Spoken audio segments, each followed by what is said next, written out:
ফাঁকা রাজধানী জুড়ে যৌথ বাহিনী নিরাপত্তা বলয় সন্দেহভাজনদের তল্লাশি। প্রবল শক্তিশালী ওসমান পরিবারের বাড়িঘর এখন শূন্য, স্বস্তিতে এলাকাবাসীর ঈদ উদযাপন। বাংলাদেশি পণ্যের ওপর 37% শুল্ক আরোপ করল যুক্তরাষ্ট্র।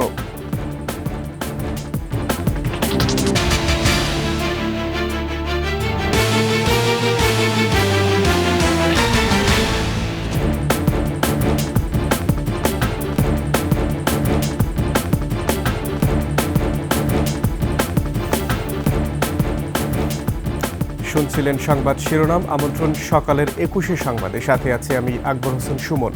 দর্শক, 21 টেলিভিশনের সংবাদ একই সাথে সরাসরি দেখতে পাবেন আমাদের ফেসবুক পেজ www.facebook.com/2124 অনলাইনে। এছাড়া সাবস্ক্রাইব করতে পারেন www.youtube.com/@21etv চ্যানেলে।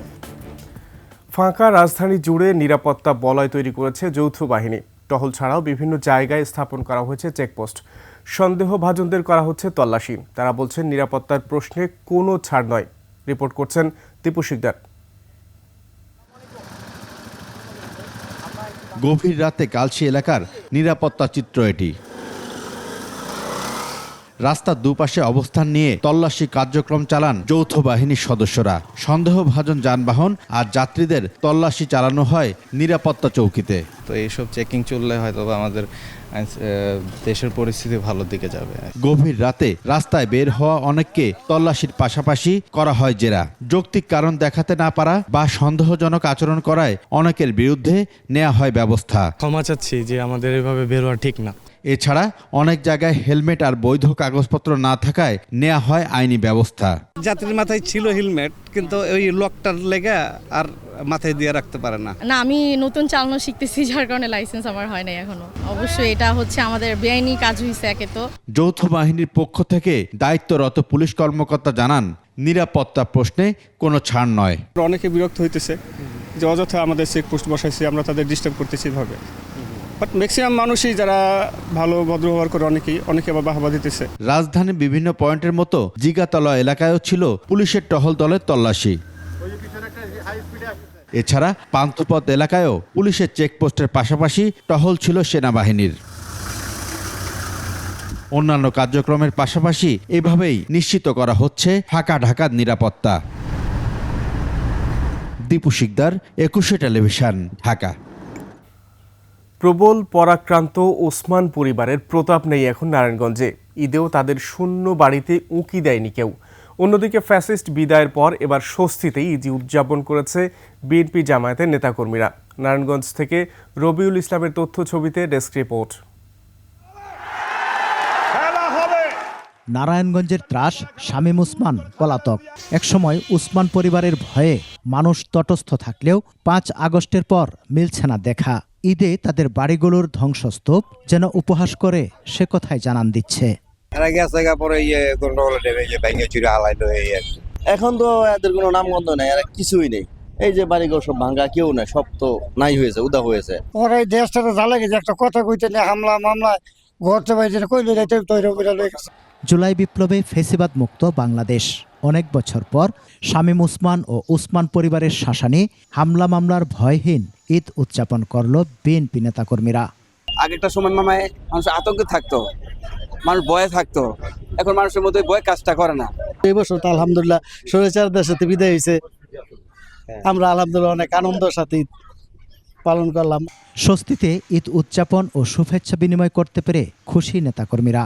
এবারে নেতাকর্মীদের মধ্যে অনেক প্রাণ চাঞ্চল্য আমি দেখেছি, আনন্দ দেখেছি। আমরা সবসময় আতঙ্কিত থাকতাম যে ঈদের দিন, ঈদের জামাতে কেউ আমাদের উপরে হামলা করবে অথবা পুলিশ এসে আমাদেরকে ধরে নিয়ে যাবে। প্রতি বছর ঈদ আসুক সবার জন্য আনন্দ নিয়ে, এই প্রত্যাশা সবার। সমর ইসলাম, ডেস্ক রিপোর্ট, 21 টেলিভিশন। বাংলাদেশে পণ্যের ওপর 37% শুল্ক আরোপ করেছে যুক্তরাষ্ট্র। বাংলাদেশের প্রধান রপ্তানি পণ্য তৈরি পোশাকের একটি বড় অংশ রপ্তানি হয় যুক্তরাষ্ট্রে। দেশটিতে বছরে $840 কোটি তৈরি পোশাক রপ্তানি করে বাংলাদেশ। গত বছর বাংলাদেশ থেকে $734 কোটি পণ্য রপ্তানি করেছে। এর আগে যুক্তরাষ্ট্রে পণ্য রপ্তানিতে 15% শুল্ক দিতে হতো। নতুন করে উচ্চ মাত্রায় এই শুল্ক আরোপে বাংলাদেশের রপ্তানি, বিশেষ করে তৈরি পোশাক খাতে বড় ধরনের নেতিবাচক প্রভাব পড়বে বলে আশঙ্কা করা হচ্ছে। এছাড়া ভারতের পণ্যের ওপর 26%, পাকিস্তানের পণ্যে 29% ও চীনা পণ্যে 34% শুল্ক আরোপ করা হয়েছে। ঈদের চতুর্থ দিনেও দেশের বিনোদন কেন্দ্রে উপচে পড়া ভিড়। স্বজন ও বন্ধুদের নিয়ে মেতেছেন পর্যটকরা। ভ্রমণ নিরাপদ করতে বাড়ানো হয়েছে নিরাপত্তা। প্রতিনিধিদের তথ্যছবিতে ডেস্ক রিপোর্ট। ওয়াটার কিংডমে ঠান্ডা জলে জলকেলিতে মেতে ওঠে সব বয়সের মানুষ। সাভারের বিনোদন কেন্দ্র ফ্যান্টাসি কিংডম, নন্দন পার্ক, জাতীয় স্মৃতিসৌধ, মিনি চিড়িয়াখানা, জাহাঙ্গীরনগর সহ বিভিন্ন জায়গায় ভিড় করছেন বিনোদন প্রেমীরা। দর্শনার্থীদের পদচারণায় মুখর দেশের অন্যতম বিনোদন কেন্দ্র নরসিংদীর ড্রিম হলিডে পার্ক। মাউন্টেন উঠে অনেক মজা হবে, নিচের সব ভিউ দেখবো। অন্য পার্কের থেকে মোটামুটি এই পার্কটা অনেকই ভালো লাগলো। রাইটে অনেক উন্নত মানের এবং লোকেশনও অনেক দেখতে চমৎকার। গাজীপুরে দেশের বৃহৎ সাফারি পার্কেও দর্শনার্থীদের উপচে পড়া ভিড়। প্রজাপতি পার্কটা দেখেছি, আর ওখানে কিছু অক্টোপাস মানে প্রিজারভেটিভ দেওয়া যে জীবজন্তুগুলো ওগুলো দেখলাম। প্রজাপতি দেখছি, কুমির দেখছি, তারপরে বাঘ দেখছি, বালক দেখছি, হরিণ দেখছি। চায়ের জেলা মৌলভীবাজারের বিভিন্ন কেন্দ্রেও পর্যটকদের ভিড়। শ্রীমঙ্গলে অনেক সুন্দর সুন্দর রিসোর্ট আছে, চিড়িয়াখানা আছে। ঈদ উপলক্ষে একটু এনজয় করার জন্য আসি। রাজশাহীর কেন্দ্রীয় বোটানিক্যাল গার্ডেন ও চিড়িয়াখানা এবং পদ্মা পাড়েও পরিবার পরিজন নিয়ে ঈদ আনন্দ উপভোগ করছেন হাজারো মানুষ। সমর ইসলাম, ডেস্ক রিপোর্ট, 21 টেলিভিশন।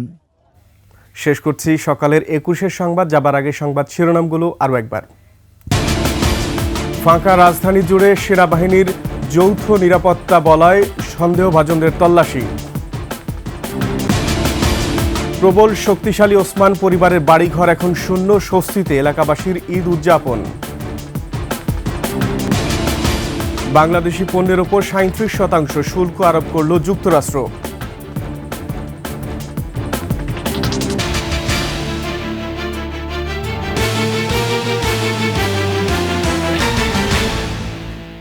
সর্বশেষ সংবাদ জানতে ডায়াল করুন 2021 নম্বরে, আর ভিজিট করুন 21-tv.com এই ওয়েবসাইটে। ফেসবুকে ভিজিট করতে পারেন www.facebook.com/2124 অনলাইনে। এছাড়া সাবস্ক্রাইব করতে পারেন www.youtube.com/21etv চ্যানেলে। এতক্ষণ সঙ্গে থাকার জন্য ধন্যবাদ। পরবর্তী সংবাদ সকাল 9টায় দেখার আমন্ত্রণ। 21-এর সাথেই থাকুন।